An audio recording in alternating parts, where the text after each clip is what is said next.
To understand the flow of this story, you have to remember what came before it. Jesus took his disciples north of the Sea of Galilee up into the area of Caesarea Philippi. He chose that spot for them to declare that he was the Messiah. Immediately he went up the mountain and he was transfigured, and Peter, James, and John was there. Now, again, get the scene. He's declared Messiah. The very next thing that happens is Moses and Elijah are visiting with him. And then the very next thing to happen after that was that God the Father talked to him out of heaven. They're now moving back down, and they're moving back down to the Sea of Galilee. They're going to go on past that and go on down to Jerusalem. At this point, the disciples knew, or at least they thought they knew, what was happening. He was declared a Messiah. Moses and Elijah visited with him. Father talked to him. He's going to go down to Jerusalem. He's going to be declared Messiah for everyone to know, and he'll set up his kingdom.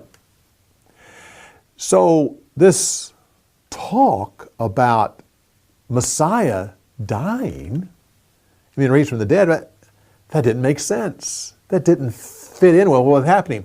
What they were doing made more sense. What is the order of authority? They are going to have 12 crowns, 12 thrones. They're going to rule with him. Who's the greatest? That made sense.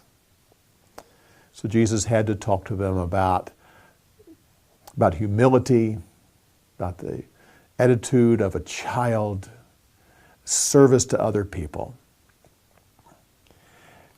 Well, then the whole issue of the temple tax. It's interesting that Matthew is the only one to record this part of the story. Him being a tax collector, he didn't miss this at all. This temple tax, this was actually set up by Moses. And it was a small tax paid by every Jewish man. Every man was required. It was a small amount, but it was required that everyone pay it. It would differ according to the economy, but a simple way to think of it is it's worth less than a half a dollar. So to pay the temple tax for the two of them, probably what was in the fish's mouth was a shekel, which would be, at that point would be worth about $1. Now the whole issue of what's now called St. Peter's fish, the miracle of the coin inside the fish's mouth, it's not that the coin was there. The miracle was not in the fish, but in the fishing. You see, that particular type of fish, when the mama fish lays her eggs, she puts the eggs in her mouth and she incubates them there. So when the little fish hatch out, they're in her mouth. She lets them out to feed, but then they'll come back to her mouth and they actually live there for a while. When it's time for them to move on, that this place of residence is no longer available, she will go to the bottom of the lake and find something shiny, a stone or a coin or a piece of metal, and she'll put it in her mouth.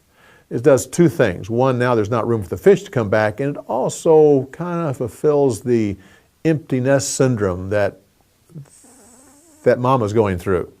And she'll keep it there until she's ready to lay more eggs. She'll drop the coin or the rock or whatever, and go back to the fish. Now the miracle then is not that there was a fish that had a coin in its mouth. That was not uncommon. It was the fact that the very next fish that he caught would be one of those fish, and it would be a female rather than a male, and that it would have something in its mouth other than a little fish. and that what it had in his mouth was a coin, and that the coin was big enough to pay the tax for 2 people. A lot of ifs. So the miracle was in the fishing, not the fish. So they were able to pay the temple tax for the 2 of them. We'll come back next week when we continue on with more insights on the story of the week.